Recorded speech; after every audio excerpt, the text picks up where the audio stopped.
And roll call, please. John Wigheimer, Here. Stacy Hessel, Tom Duffy, Steve Carrianen. Here. Randy Newman is excused. You have a quorum.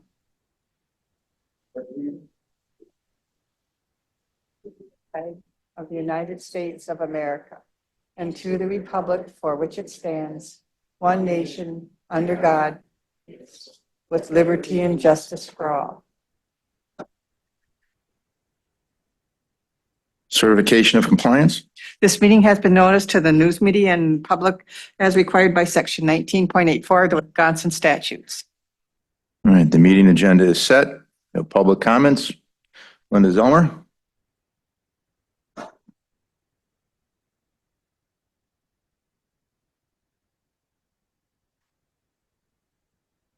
Good morning, Linda Zolmer, Edgewater property owner, Village of Birchwood resident, and I wanted to speak to the county connectivity, cell, broadband, and public safety network that got referred to this committee. I don't know if this committee is aware, but I don't know that ever since it was a requirement to switch over to digital communications from analog after 9/11, that Sawyer County has ever had coverage for emergency radios. And the county kicked the can down the road for many years. And it was only within less than 2 years ago that the county started looking at this. I do believe that to further delay this by trying to incorporate cell and broadband along with the public safety communications is putting people at risk. And the county has had over 15 years to figure out both broadband and cell service. Probably 3 years ago, I came to this committee and made public comment quite often that as you were investing ARPA funds towards broadband expansion, that cell service should be looked at, and I was scoffed at. There is a means with today's smartphones and iPhones to be able to make emergency calls even if you do not have phone service or are unable to text. Maybe a public service announcement could be put out to help people know how to communicate in case they are in emergency situations. But please let public safety deal with emergency radio situations. Thank you. Thank you. Is there anybody in line for public comment? Okay. Consider approval of minutes from last meeting. I'll make a motion to approve the minutes from the September meeting. Or October, sorry. That's right. Motion by Stacy Hessel, second by Tom Duffy. Any questions? All those in favor? Aye. Any opposed? All right, meeting minutes approved. The fair, I don't think the fair is here today. University of Wisconsin Extension Department report. Morning. Good morning. I was working a little later on Friday night and sent out our report to you. So if you did not get it and you need a paper copy, I'm happy to give that to you this morning. Just wanted to give you a couple updates, and then Arika will give you her quarterly report this time around too. So I do want you to know that we have hired a new support staff. Not new to us, it's Rebecca Brunner-Strood, who has been with us before in Extension and retired from the county, and then decided she would pick up a few more hours a week with us. So she's back as of October 14th, I think. So you'll see that in our next quarterly report. And Donna will be here next time too to report to you about 4-H and the enrollment numbers and the taste of 4-H and all of those things that have been happening in October, actually. So I will yield my time now to Arika, and if you need a copy, let me know and I'll hand it to you. Good? Okay.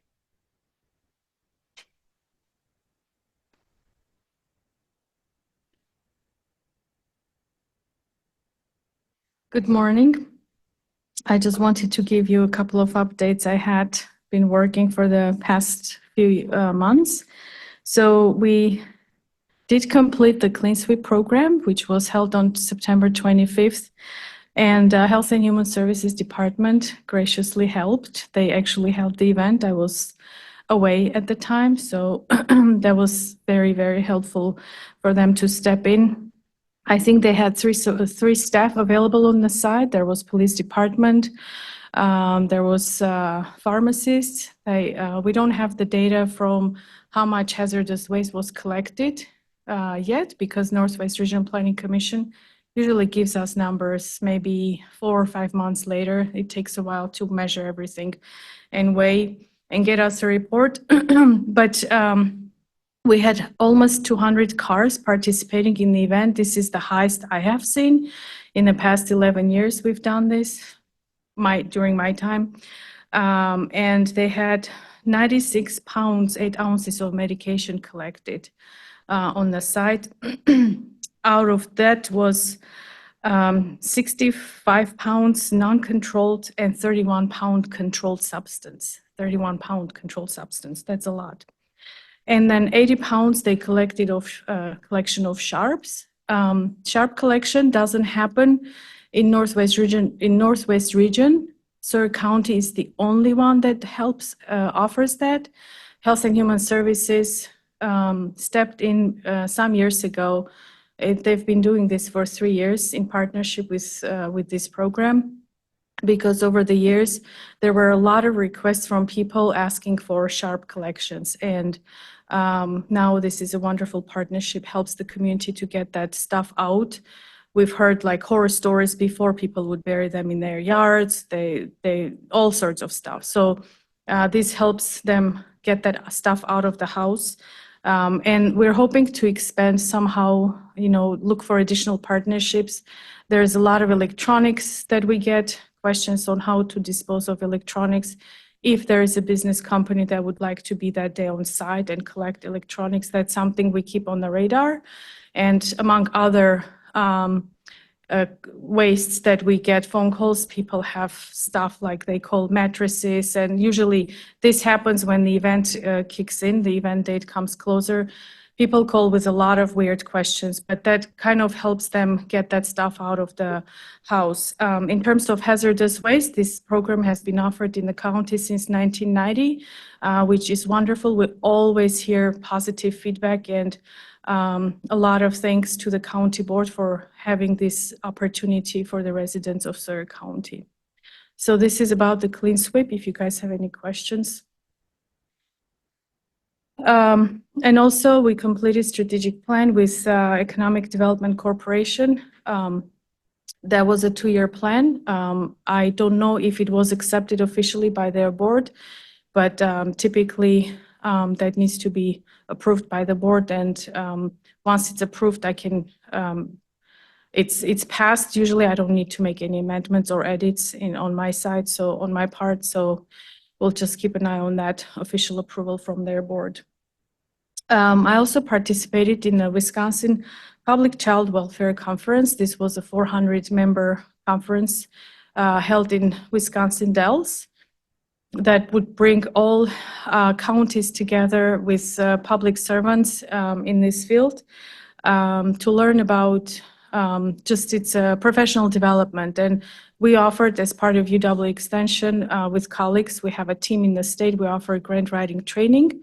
So we had a 5-hour grant writing training with groups of people at the conference. And of course, this was offered to also county employees down at this event. And just kind of update on my trip to Kyrgyzstan. If you remember, in July, I came and talked a little bit about that. This is kind of more like looking into marketing expansion opportunity. Who knows? Maybe that some of our producers might have a chance to export some of their products in overseas. We have a lot of dairy producers, and there is a lot of market available overseas. I'm happy to make that connection. This was a strategic plan, more facilitation type of assignment with Farmer to Farmer. It's a federal government program that usually recruits a lot of retired people, professionals, experts in different fields, and Extension is also always on their radar. So they reached out to me, as I shared in July, to do strategic planning. And among that, I also learned some expertise about how to export to overseas countries. There is like requirements that, especially if someone wants to export to European Union, an agricultural product, there should be some kind of certifications in place that would be approved by certifying organizations. So I learned that expertise as well. If there's any producer that would be interested down the road in kind of exploring that field, so it's kind of like cranberries and blueberries are big in the market right now, international market, and Wisconsin is one of the biggest dairy and livestock exporters. So if there's any producers, I have that expertise. I can work with the producers to kind of guide them through and explore those fields. Is that throughout the state or just throughout the state, Northwest Wisconsin, or? It can be throughout the state. I'm sure there are other experts available who have that certification knowledge, but I'm happy to work with the county residents. And You're focused on the regional, okay. Absolutely. Thank you so much. If you guys have no questions. Thank you. Mhm.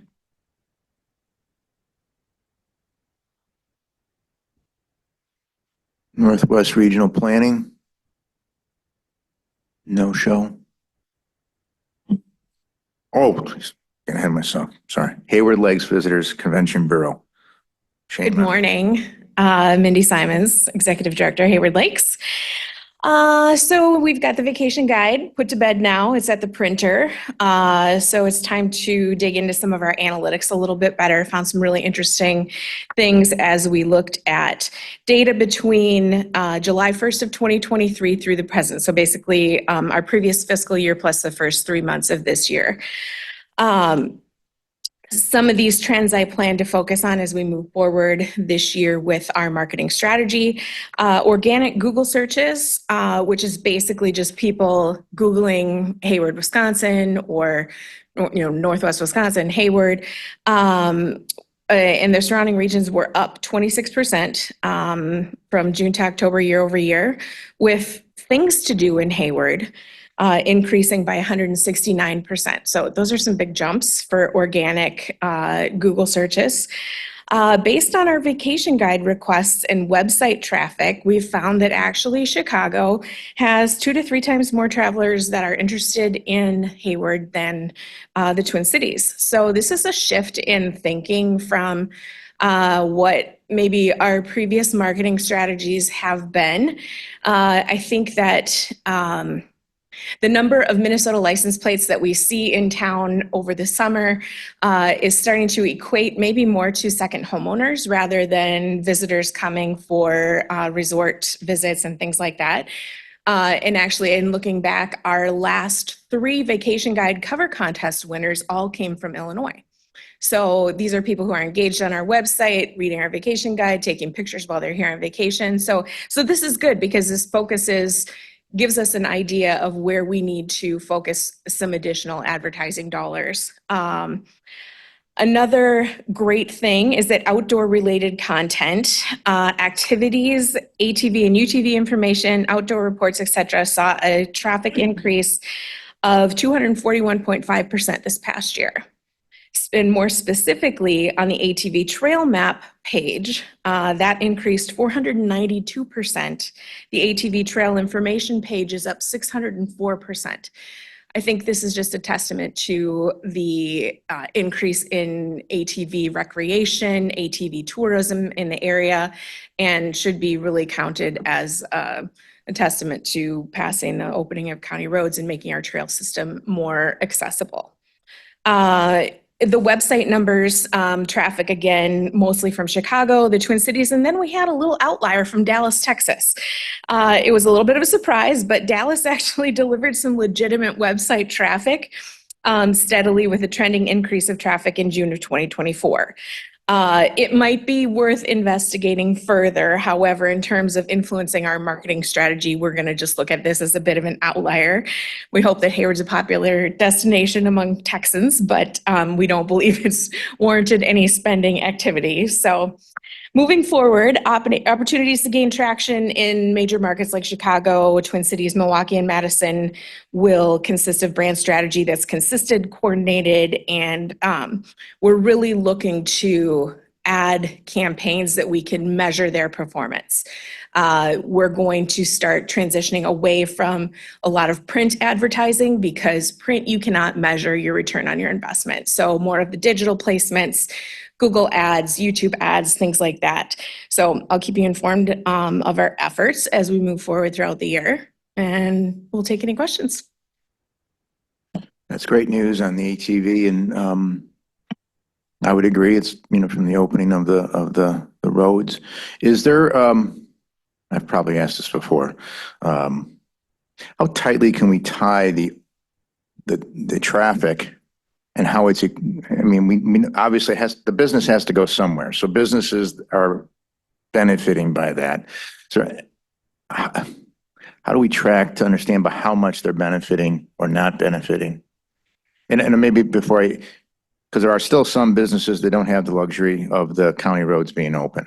So it'd be interesting to see how those businesses are faring versus the ones that don't. And is it a number we should even care about? Yeah, I don't know exactly how we measure that specifically. The good news is that the traffic and the interest in the sport and the recreation is increasing. So that can only benefit our businesses as we move forward. And perhaps Kathy will have some more specific information on how we can track that, based on the surveys that are being conducted. Does the code, is that helping at all? Like, I guess if I was owning a business, and I knew the challenge, well, maybe if you don't have the challenge, you're not thinking about it, but someone indicate I'm here because I'm an ATVer and I'm visiting this tavern. Mm-hmm. Do you know where I'm going with this? Trying to understand where the lack of access to our other businesses, which on the surface I think is terrible, but maybe it's not a big enough number that I should get all riled up about. Yeah, I think probably the easiest way is just to reach out to some of those businesses one-on-one and, kind of get a general survey from them is probably the easiest way to do it. Okay. So, yeah. All right. Stacy, just one additional thing. Yesterday, the Spider Lake Lodge celebrated they had an open house for their 100th year. Stacy helped to get a commendation from the Northern legislators that she presented to Robert and Carolyn, the owners. So it was a nice gathering and just a testament of we've got a couple of 100-year-old businesses in the area. So it's neat to see that history coming forward. So. Are we actually losing tourists because there's no housing? I don't think that we're losing tourists because there's no housing. I think we're losing workers because there's no housing. But there are the tourists who come to Hayward, they're all able to find housing somewhere. Correct. Yeah. Yes. Yep. Anything else? Right. Thank you. Now Northwest Regional Planning, and there's nobody here.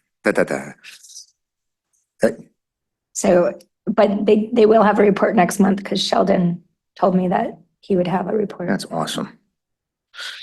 Economic Development.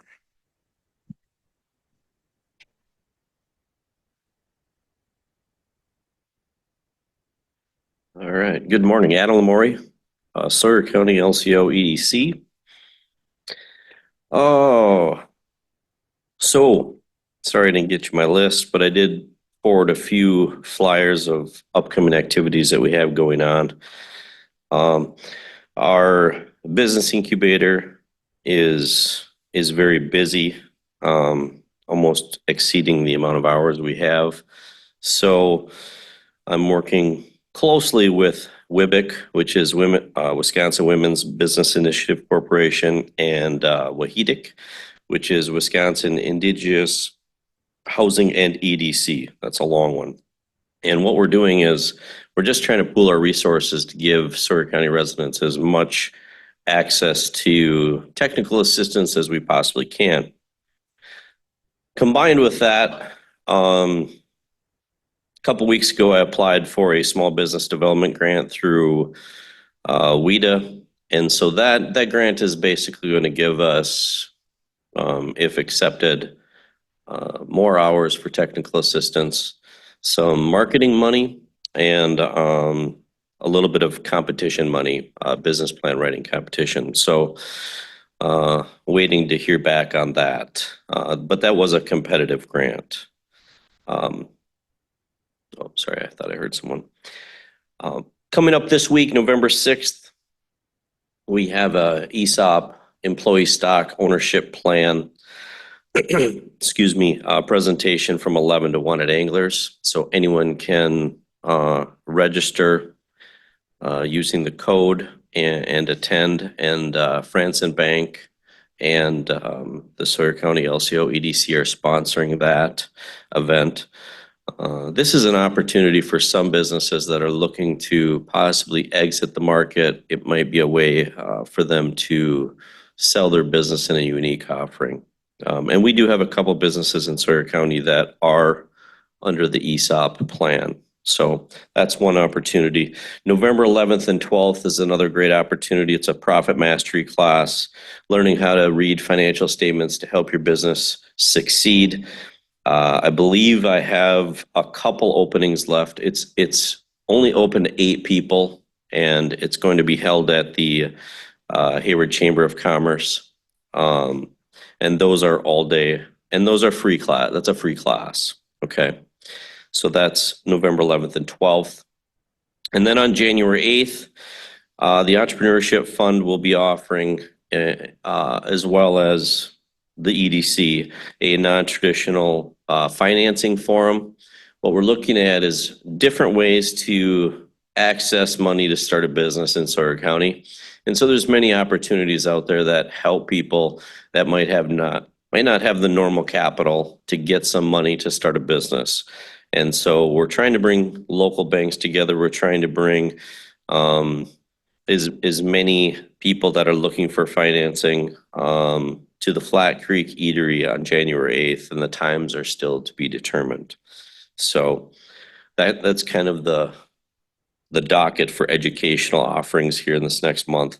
On October 15th and 16th, I attended the WEDC conference in La Crosse.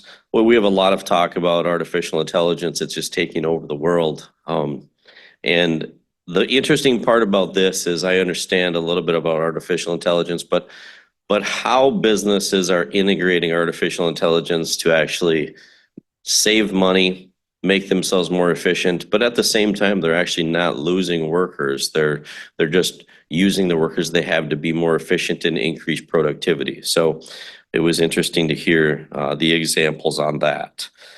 On October 29th, I attended the Tamarack Health Community Stakeholder Meeting, where we discussed the health of Sawyer County.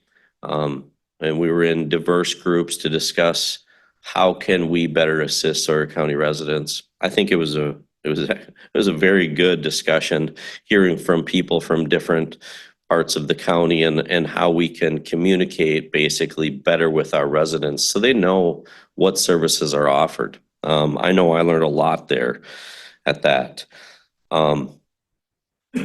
Second to last thing on my list, I attended the Winter Chamber of Commerce annual dinner on October 17th. I spoke there telling them, we spoke about, or I spoke about what it is, what's happening in Sawyer County, some of the challenges we have. And then I listened to residents there about the challenges in the Winter area. And then I am going to be a board member on the Chamber of Commerce. I want to really reach out and hear from that part of the county with that, I don't live, but those residents, I want them to be heard. So I will be serving on that board. And then lastly, we had some great conversations with Kelly Ryder at the Hayward High School, or Hayward School District, I should say, in regards to implementing junior achievement, which is I have talked about here before. The plan is to introduce it at the middle school level this year in their careers course. They'll talk about personal finance, basically intro to business types of things in that career class. And then The other plan is to introduce some concepts to younger students in the after-school program. So we won't be diving into the curriculum of the regular intermediate primary school as of this year, but that's in the docket for the following year, and then we'll start fundraising to pay for those opportunities. So that's everything that I have for you. Thank you for your time, and I'll answer any I questions. want to say thank you, and just in general, your presentations get better and better and more insightful, so thank you. That's why I I'd say the like to same for set the UW bar Extension. low. Today was insightful, and Hayward Lakes always brings it, and I know Kathy's going to bring it, so I just appreciate, that was good information. Thanks. Well, thank you.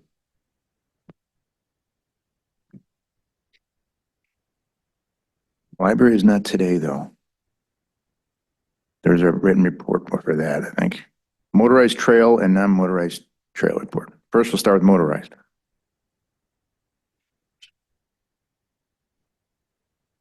Good morning. Kathy LaRue with Sawyer County Snowmobile and ATV Alliance. Not a whole lot to report other than on the ATV side, we've got a couple trail closures coming up, annual trail closures. On November 15th, the Tuscobia Trail closes for a month due to the hunting season. The Flambeau River State Forest trails in the southeast corner of the county, they close as well on November 15th, and they remain closed until May 1st of next year. We already have 2 individual trails throughout the county that closed previously. They're just seasonal trails. One is Trail 31 down in the Birchwood area. It goes through some private property, and that landowner wants to retain his right to hunt unobstructed. So, and then the other one is it's a route and trail combination going from the Moose Lake area all the way up to Lake Namakagon. It's commonly called Trail 203. That's located within the town of Spider Lake. And they only approved for that to be open until October 23rd of each year. So that has also closed. Other than that, the ATV trails remain open until snow grooming begins. Once snow grooming begins, only ATVs that are 900 pounds and under are allowed on groomed trails here in Sawyer County. So we're shifting over to the snowmobile part of everything. And I just attended the fall workshop for AWSC, which is the Association of Wisconsin Snowmobile Clubs. That was held down in the Dells on October 25th through the 27th. The short story is our current funding is very tight. For years, we had a surplus that we carried over from year to year. Currently, only 1 out of 3 bridge rehab projects are being funded. Our bridges, similar to what's going on in the road bridges within the state, they're aging, and the infrastructure is crumbling, and we need a lot of repairs, and they're very expensive to repair. So right now, only 1 out of 3 bridges are approved for funding at the state level. I'm on the legislative committee. It's a very active committee there. One of the things we're working on is a proposal to increase the registration and trail pass rates. The last time we did this was several years ago, and it took us 3 sessions to get it through. So it's probably not going to be anything that affects people for a year or 2 anyway. They're modest increases. We haven't settled on the exact increases yet, but we're hashing that all out. Other than that, I don't really have anything to report unless you have questions. Thank you very much. Thank you. Tom, you have a silent sports? Okay, the Lumberjack event for the summer has been moved a week earlier to July 17th and to the 19th. The Berkey registrations now are 10,000. The limit's going to be 11,250, and they'll easily make that. This year, again, for the 3rd year, they're having a women's only race. It's called a ski shishi, and there's a clinic with it, and they've got an Olympian. Her name is Carrie Tollefson, who's going to be their major speaker for their clinic, and she now announces for NBC. Snowmaking is ready to go, and as soon as we get cooler temperatures, which has to be 25 degrees or colder for 24 hours, they'll begin to make snow. This year, they've created a biathlon course. Biathlon course is when you ski and shoot, and they'll start that this fall on a limited basis, and then the next year, they'll have a full schedule. Basically, then winners are determined by the speed they ski it in and their accuracy in shooting. So that'll be interesting to see what develops there. So that's kind of what's happening in the Brookie. Are they having the turkey burkey? Yeah, they are having the Turkey Burkey, yeah, which is a clinic and a race on Thanksgiving. Yeah, thanks. Thanks, Tom. Broadband update.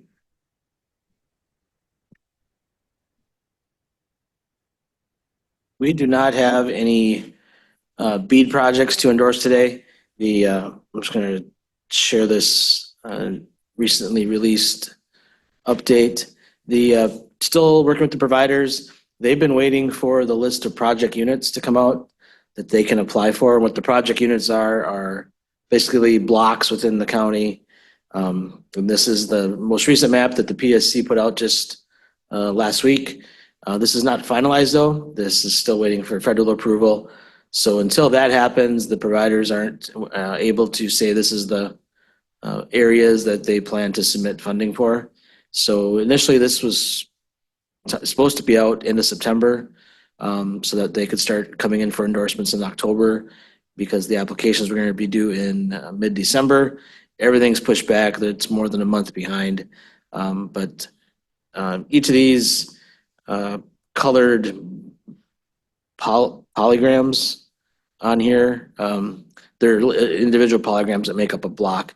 So you can see the different separations by color. So like this purple area down here, that's a project unit that has 184 broadband subscriber locations in it. So that's like the rooftops. But until this is finalized and they know what the project units look like, we won't see any applications, but hopefully we'll see them in December. It sounds like the application timeline is going to be pushed back into January. So at least I've talked to 3 providers at this point that have indicated they plan to come in and ask for county endorsements. So that's where things are with that. Thank you. Moving on, number 16, county connectivity. Added this to the agenda based on the referral from the county board last month regarding the public safety network. Just to get it on as an ongoing discussion here, just a few updates that I gave public safety is that, this was referred here. Nothing was approved to go forward at the county board. But in the meantime, we're still trying to work through any details we can for the public safety network. The proposal that you have looked at, includes getting a lease with WOJB on the radio tower for the public safety network equipment. We're still just going to keep on working to try to get a tentative lease terms in place. We don't have any idea at this point of cost and length of a lease, as well as looking at the other tower options that are out there, like the XL tower that's in the town of Meteor. We're reaching out to them, as well as Wiscom, about if they're even interested in a joint tower on the east side of the county. So, those things are still being worked on. I did have a conversation with Bug Tussle just to follow up with them to say if is the door open, closed, is there still an opportunity for a discussion? And there is. Obviously the bond package for next year has already gone ahead and they're wrapping that up.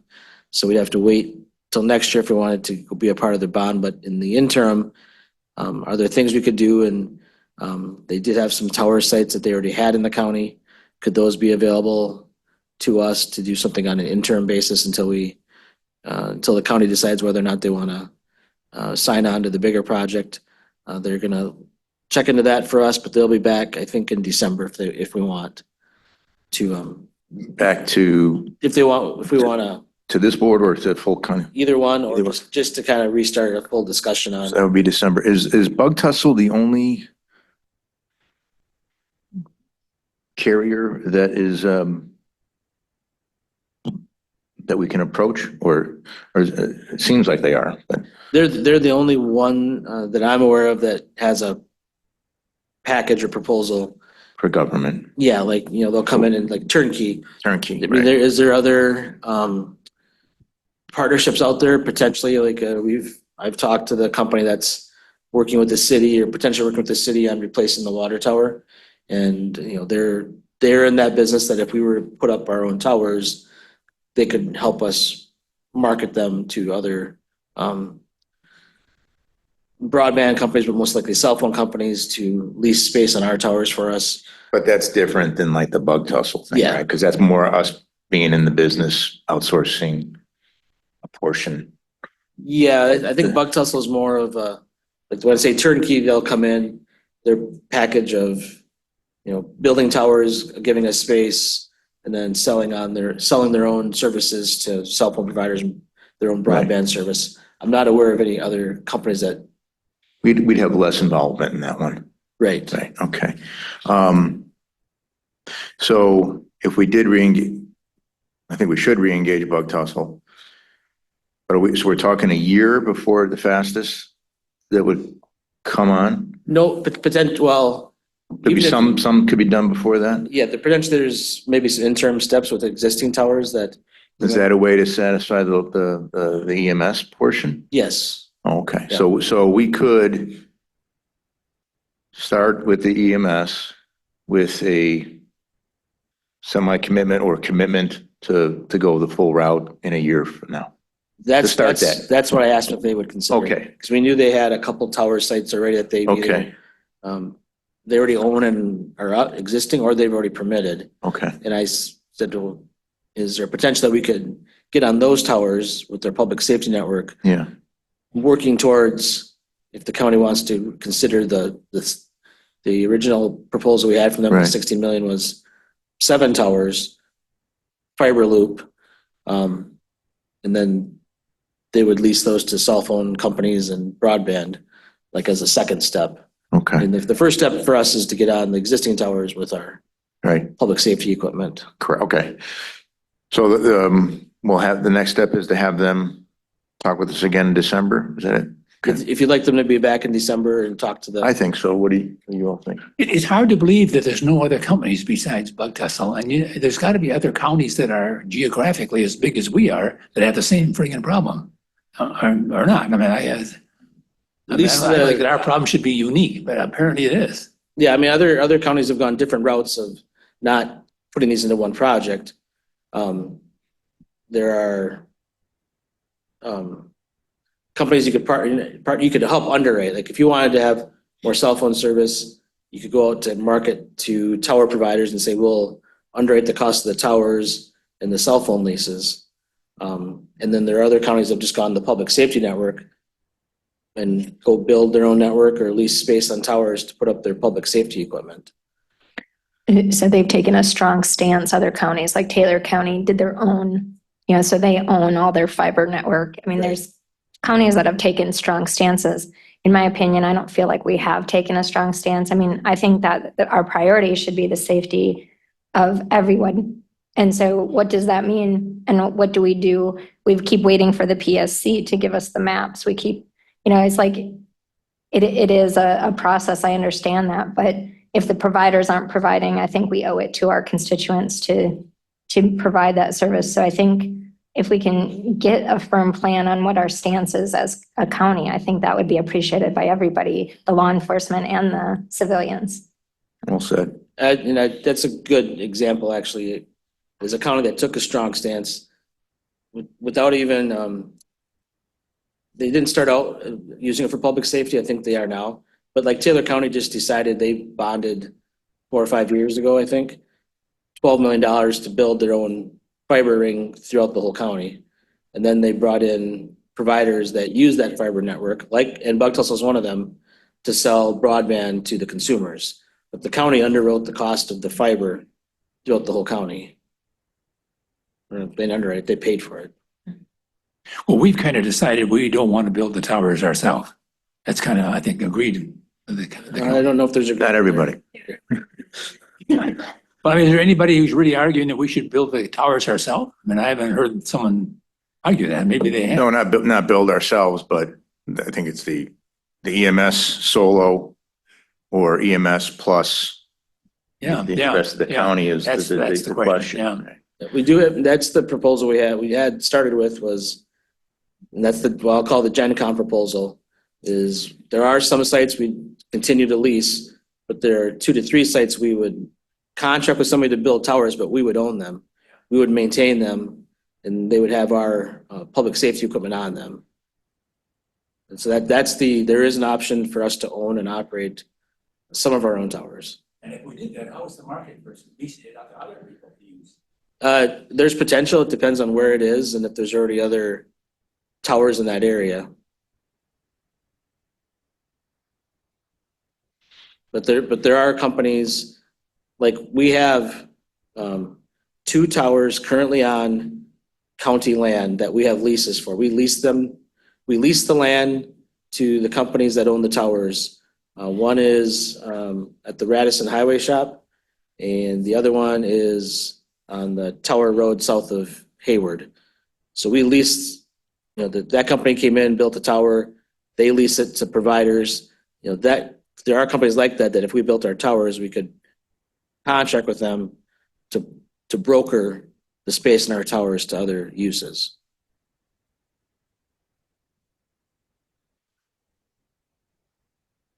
Okay, so next step is bring them in and anything else you can think of that would, between now and then. Okay, thanks, Andy.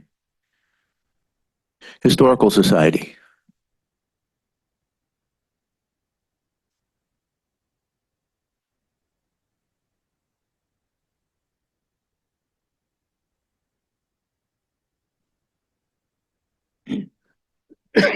Hi.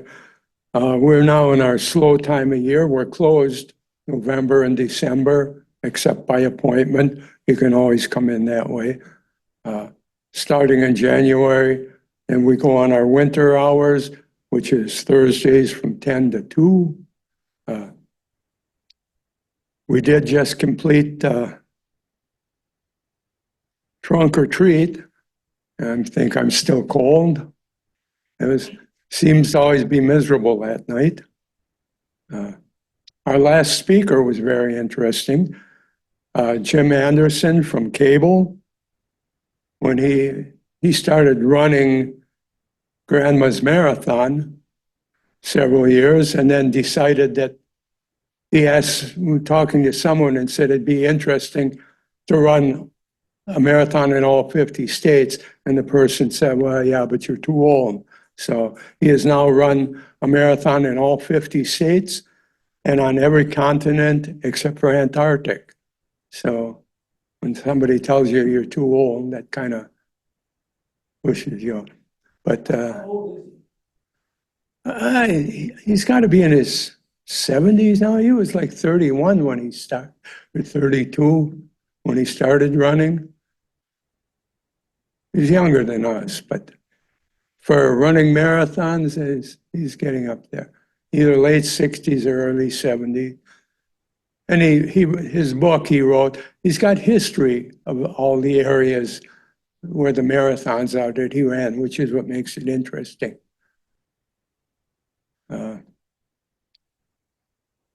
Our project at the library is almost done with the restoration of the totem pole. I think the sign has to be put up yet because the person Guy Houston, that did all of this, he just spent a week in the hospital with pneumonia up in Duluth, so slowed him down a little. But I say come January, we start our meetings. We do our quarterly meeting in January, our next one. And that's always a little iffy because we hold them at the library. And if school is closed because of snow, library's closed. So we never know if that meeting will come off. So we may find a speaker. If we may do like we have in the past, played some of our audio recordings or video recordings. The most interesting one we have, I think, is with George the Turk, explaining how he got here and how he got started in the restaurant business. There was 2 or 3 different attempts. He went back to Minneapolis like 2 or 3 times and then would come back here and finally got started, and people enjoy hearing that.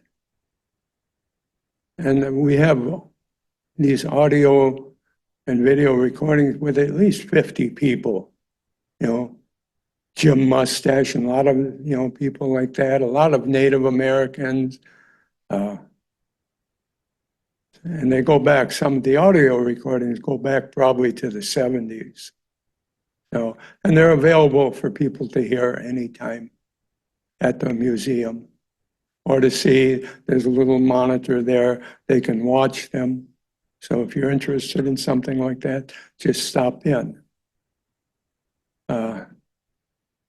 This is our slow time. People don't come in quite as often. So things will pick up probably around April. So, I do. So how can the county help you? I know you did the trolley rides and they were really successful, but do you need one of us to come to your meetings? Just, we like anybody to come to our meetings, especially people from the county and the city. because preserving the history is really important. I know I talk to young people a lot and they don't know about our county as much as you do or some of your board members. Yeah. So I'm just wondering how we can help you make the Historical Society sustainable. You know, nice even if all the people that are in government would just come and visit the museum, see what we have. There's a lot going on there. You can find out a lot. Are your meetings posted on a website or how do we find out Yes, if we have a we're? website. Okay, So you can look it up there. And if people call the museum and get the answering machine, if they want to make an appointment, my phone number is on there. It's also posted on the door. Just last month, I had some people that called me on a Friday. They were at the museum. They saw my number there. They called. I said I could be there in 15 minutes. They were all interested in the things their family, like must be their great-grandfather that was the first postmaster in Hayward. I can't remember their name because I'm getting old too. But more people that come to see the museum and learn about it. A lot of people in Hayward don't know, like the fact that Old Abe, they don't even know who Old Abe is, or that he was captured in what is now the southeast corner of Sawyer County. Of course, we weren't a county back in 1860, but they don't know that he was the mascot of the 8th Wisconsin Infantry in the Civil War, probably the most famous mascot because he actually went into battle with them. He was carried on a perch when they went into battle. Most people have probably seen his likeness because he is the eagle that is depicted on the patch of the 101st Airborne. Even a lot of people, most people in the 101st Airborne don't know that, but there is an Army website explaining it. That is Old Abe on there. So, and there's a lot of things you'll find out about the gangsters, you know, Al Capone and all the others. And so we have a lot of interesting history. Wisconsin's only Medal of Honor winner in World War I, you know, came from Cable before the war, had a resort on Round Lake after the war, Clayton Slack, Private Slack he was always known as. So there's a lot to learn there. And sometimes we get school classes come in, we get groups from the nursing homes, things like that, but there's a lot to learn. So anybody in government should visit the museum or come to our meetings. The meetings are 3 or 4 times a year, and it's always the 4th Thursday of the month, January, April, July, October. At the library most of the time. It's in the paper. We have some good speakers. on various subjects, so. Well, thank you. I know I appreciated when you guys helped me with the mural project on Second Street. So your staff did a great job. So thank you for all you guys do. Pardon? Besides getting old, I'm very hard to hear. How are you doing financially? He doesn't have his mic on. How are you doing financially? Financially, we get no funding. It's all on our own to raise it. I think it was like 2 years ago, we had a high school student who